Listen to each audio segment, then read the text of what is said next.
नमस्कार,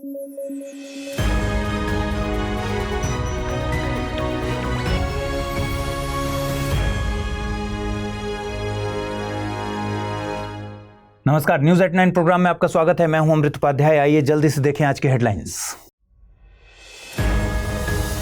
सरकार ने 5 भाषाओं को दिया शास्त्रीय भाषा का दर्जा। 11 हो गई हैं शास्त्रीय भाषाएं। तमिल बनी थी पहली शास्त्रीय भाषा। चागोस द्वीप समूह से कब्जा छोड़ेगा यूके। लंबी लड़ाई के बाद मिली मॉरिशस को जीत। डियागो गार्सिया पर मिलिट्री बेस रहेगा बरकरार। और श्यामजी कृष्ण वर्मा की जयंती आज। आधुनिक गुजरात में हुआ था जन्म। लंदन में की थी इंडिया हाउस की स्थापना।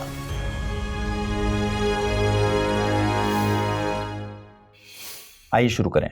मराठी भाषा को शास्त्रीय भाषा का दर्जा देने की मांग लंबे वक्त से हो रही थी और अब महाराष्ट्र विधानसभा के चुनाव में कुछ ही हफ्ते बाकी हैं। ऐसे में सरकार ने मराठी भाषा के साथ 4 अन्य भाषाओं को भी शास्त्रीय भाषा का दर्जा दिया है। इसमें पाली, प्राकृत, असमिया और बांग्ला शामिल हैं।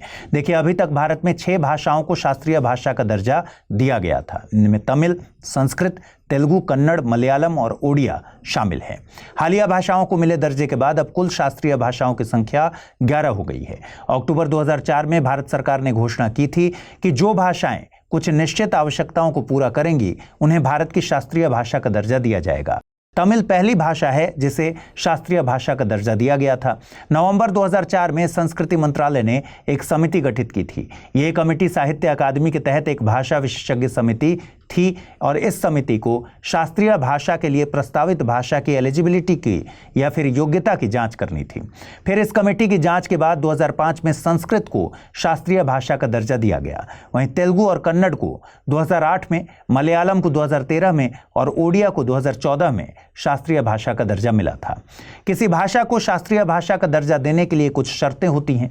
इन शर्तों को समय समय पर संशोधित किया गया है। जैसे हालिया शास्त्रीय भाषाओं के दर्जे से पहले जुलाई 2024 में साहित्य अकादमी के तहत गठित भाषा विशेषज्ञ समिति ने नए मानदंड डिसाइड किए जो इस तरह हैं।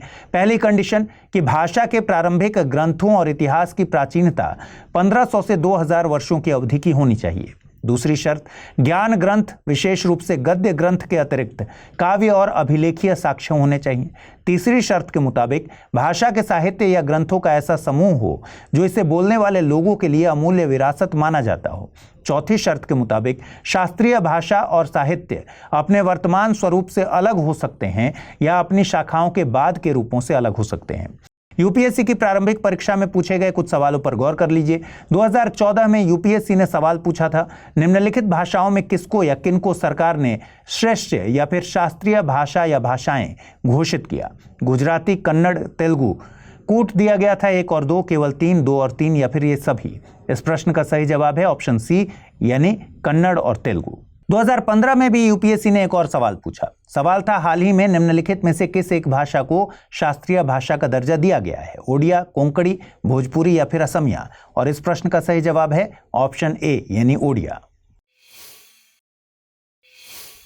जहां पूरी दुनिया में जमीन पर अधिकार को लेकर जंग छिड़ी हुई है, वहीं यूके हिंद महासागर में स्थित अपने एक आइलैंड को मॉरिशस को सौंपने को राजी हो गया है। यूके शायद इससे अपने कॉलोनियल क्राइम्स को धोने की कोशिश कर रहा है। दरअसल चागोस द्वीप समूह पर लंबे वक्त से चल रहे विवाद में एक नया मोड़ आया। चागोस द्वीप समूह पर लंबे वक्त से यूके का नियंत्रण था। अब खबर है कि यूके और मॉरिशस के बीच एक समझौता हो गया है। इसके तहत यूके चागोस द्वीप समूह का मालिकाना हक मॉरिशस को सौंप देगा। एक बार चागोस द्वीप समूह की लोकेशन को स्क्रीन पर दिखाए जा रहे मैप से समझ लीजिए। हिंद महासागर में स्थित ये द्वीप समूह अफ्रीका महाद्वीप और पश्चिमी ऑस्ट्रेलिया के बीच स्थित है। हिंद महासागर में स्थित होने के कारण यूके ने इसे ब्रिटिश इंडियन ओशन टेरिटरी नाम दिया था।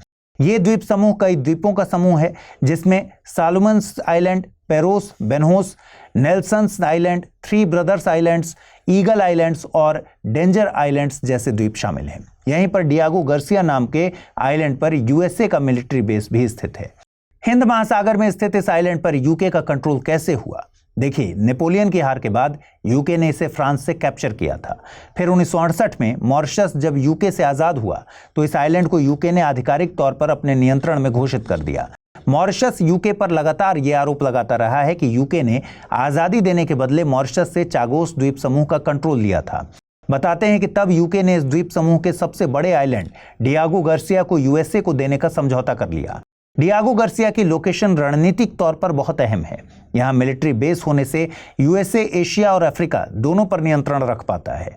इस मिलिट्री बेस को यूएसए और यूके मिलकर ऑपरेट करते हैं। कुछ रिपोर्ट्स ये भी दावा करती हैं कि यूके ने यहां मिलिट्री बेस बनाने के लिए 1000 से ज्यादा लोकल लोगों को डिस्प्लेस किया था और मॉरिशस के साथ वादा किया था कि जब इस आइलैंड की रणनीतिक तौर पर जरूरत नहीं रहेगी तो इसे मॉरिशस को वो सौंप देगा। लेकिन बाद में यूके अपने वायदे से मुकर गया और मॉरिशस के क्लेम को नकारने लगा। मॉरिशस इस मामले को लेकर यूएन तक गया। 2019 में इंटरनेशनल कोर्ट ऑफ जस्टिस यानी वर्ल्ड कोर्ट और 2021 में यूएन जनरल असेंबली ने चागोस द्वीप समूह पर मॉरिशस की संप्रभुता को मान्यता दी, लेकिन तब यूके ने इन दोनों के डिसीजन को मानने से इनकार कर दिया। आईसीजे के निर्णय पर यूके का तर्क था कि इसके डिसीजन सलाहकारी होते हैं। हालिया समझौता 2022 में शुरू हुई वार्ताओं के बाद हुआ। इन वार्ताओं के 13 दौर के बाद यह समझौता संपन्न हो सका है। समझौते के तहत डियागो गार्सिया के मिलिट्री बेस का कंट्रोल 99 सालों तक यूके के पास ही रहेगा। बाकी के आइलैंड पर मॉरिशस अपने सेटलमेंट शुरू कर सकता है। अभी समझौता फाइनल हुआ है, ट्रांसफर का फाइनल प्रोसेस होना बाकी है। क्या आपके मन में कंफ्यूजन है कि आईएएस प्रिपरेशन को कैसे डेस्टिनेशन तक पहुंचाएं? तो जुड़िए UPSC IAS prelims to interview यानी P2I बैच से, जिसमें आपके हर प्रॉब्लम का सॉल्यूशन है मौजूद। आप गांव में हैं या शहर में, कोई टेंशन नहीं, क्योंकि इस बैच में आपको मिलेंगी 1000+ आवर्स की लाइव ऑनलाइन कक्षाएं। और आपको पढ़ते समय कोई कॉन्सेप्ट समझ नहीं आ रहा तो भी कोई बात नहीं, मेंटोरशिप प्रोग्राम का लाभ उठाइए और अपने मेंटोर से अपनी उलझन का समाधान पाइए। क्या मैं तैयार हूं? यदि इस सवाल का नहीं मिल रहा जवाब तो टेस्ट सीरीज का मिलेगा फायदा। हर एक टेस्ट से तैयार होगा आपकी सफलता का ब्रिज। यही है वो बैच जिसमें आप कर सकते हैं पढ़ाई के साथ कमाई भी। क्यों? क्योंकि हर टेस्ट के फर्स्ट रैंकर को मिलेगा 11,000 रुपए का इनाम। इतना ही नहीं, यदि आप प्री 2025 क्वालिफाई करते हैं तो आपकी पूरी फीस वापस कर दी जाएगी। ऐसे और भी कई फीचर्स हैं इस कोर्स में जिससे आपको हासिल होगी जीएस में महारत। सो जस्ट गो अहेड, आज ही जुड़िए हमसे, अमृत लाइव कोड का यूज कीजिए और एडमिशन लीजिए, करिए अपने सपने को साकार।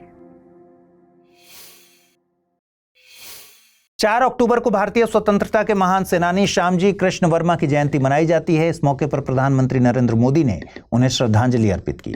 श्यामजी कृष्ण वर्मा का जन्म 4 अक्टूबर 1857 को आधुनिक गुजरात में हुआ था। भारत में शिक्षा हासिल करने के बाद वे ऑक्सफोर्ड यूनिवर्सिटी में संस्कृत पढ़ाने के लिए गए थे। 1905 में उन्होंने इंडिया हाउस की स्थापना की, साथ ही the Indian Sociologist journal publish किया। इंडिया हाउस ब्रिटेन में क्रांतिकारी गतिविधियों के लिए एक अहम प्लेटफॉर्म साबित हुआ। इसने भारत के बाहर क्रांतिकारी भारतीय राष्ट्रवाद को फैलाने में अहम भूमिका निभाई। लंदन में सरकारी तंत्र की निगरानी बढ़ने से वे साल 1907 में पेरिस चले गए। उन्होंने इंडियन सोशलिस्ट जर्नल के जरिए भारत में ब्रिटिश रूल की आलोचना की। वे स्वामी दयानंद सरस्वती से प्रभावित थे, साथ ही बॉम्बे आर्य समाज के पहले अध्यक्ष भी थे। वीर सावरकर लंदन में इंडिया हाउस के सदस्य रहे थे। वे श्यामजी कृष्ण वर्मा से प्रभावित हुए थे। 2010 में उनकी याद में गुजरात के मांडवी के पास एक मेमोरियल बनाया गया जिसे क्रांति तीर्थ नाम दिया गया है। भारत के कॉमर्स मिनिस्टर पीयूष गोयल और USA secretary of commerce Gina Raimondo ने एक एमओयू पर हस्ताक्षर किए हैं और इसका मकसद क्रिटिकल मिनरल सेक्टर की सप्लाई चेन को डाइवर्सिफाई करना है।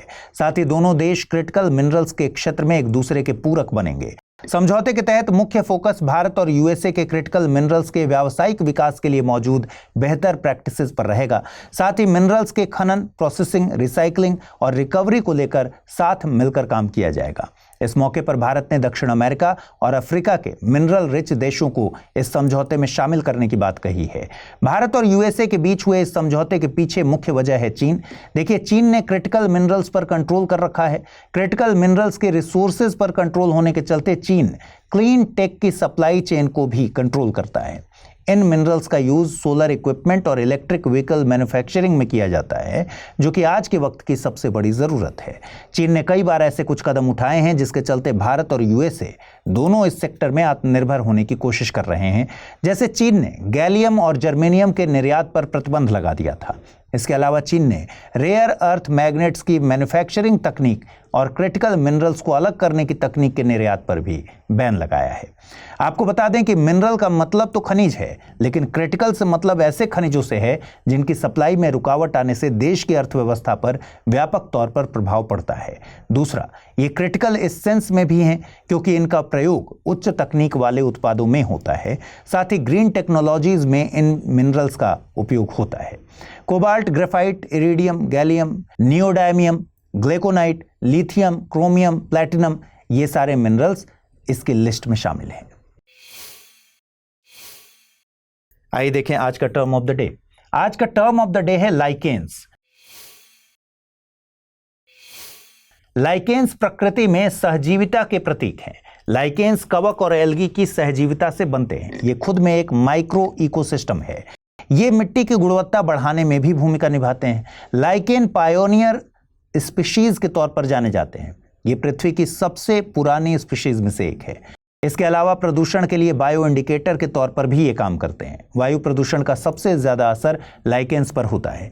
ये वायु प्रदूषण के लिए इतने ज्यादा सेंसिटिव होते हैं कि आप इन्हें सिटीज में उगा हुआ कम ही देखेंगे, क्योंकि शहरों में वायु प्रदूषण बहुत ज्यादा होता है। आइए देखते हैं आज का रैपिड न्यूज। केंद्रीय मंत्रिमंडल ने कृषि को प्रोत्साहन और खाद्य सुरक्षा सुनिश्चित करने के लिए 2 बड़ी कृषि योजनाओं को मंजूरी दी है। इन योजनाओं के नाम PMRKVY यानी प्रधानमंत्री राष्ट्रीय कृषि विकास योजना और KY यानी कृषोन्नति योजना है। इनमें से PMRKVY योजना सस्टेनेबल खेती को बढ़ावा देगी, जबकि कृषोन्नति योजना खाद्य सुरक्षा और कृषि क्षेत्र में आत्मनिर्भरता के लिए समर्पित होगी। इन दोनों योजनाओं में से प्रत्येक में 9 चालू कृषि योजनाओं को शामिल किया जाएगा। केंद्र सरकार इन योजनाओं को राज्य सरकारों की मदद से क्रियान्वित करती है। वियतनाम के चिड़ियाघरों में बर्ड फ्लू का प्रकोप दिख रहा है। यहां एक जू में दर्जनों बाघ, 3 शेर और एक तेंदुए की मौत हो चुकी है। इनके परीक्षण के बाद बर्ड फ्लू के H5N1 स्ट्रेन की पुष्टि हुई है। पिछले महीने की शुरुआत में ही चिकन खाने से 20 बाघों की मौत हो गई थी। वहीं विश्व स्वास्थ्य संगठन का कहना है कि 2022 के बाद से H5N1 सहित इन्फ्लुएंजा वायरस के कारण जीवों में संक्रमण के मामले बढ़े हैं। बर्ड फ्लू या फिर एवियन इन्फ्लुएंजा एक बीमारी है जो avian influenza type A virus के कारण होती है। यह अत्यधिक वायरल संक्रमण है जो कि मुख्य रूप से पक्षियों को प्रभावित करता है। कभी-कभी वायरस पक्षियों से स्तनधारियों को भी संक्रमित कर देता है। जलवायु संकट का सामना कर रही लिटिल प्रेस्पा झील धीरे धीरे सूख रही है। इसे स्मॉल प्रेस्पा झील के नाम से भी जानते हैं। यह अल्बानिया और ग्रीस की सीमा पर अवस्थित है। बढ़ता तापमान, कम बर्फबारी, कम वर्षा और हल्की सर्दी इस झील के सूखने के कारणों में शामिल हैं।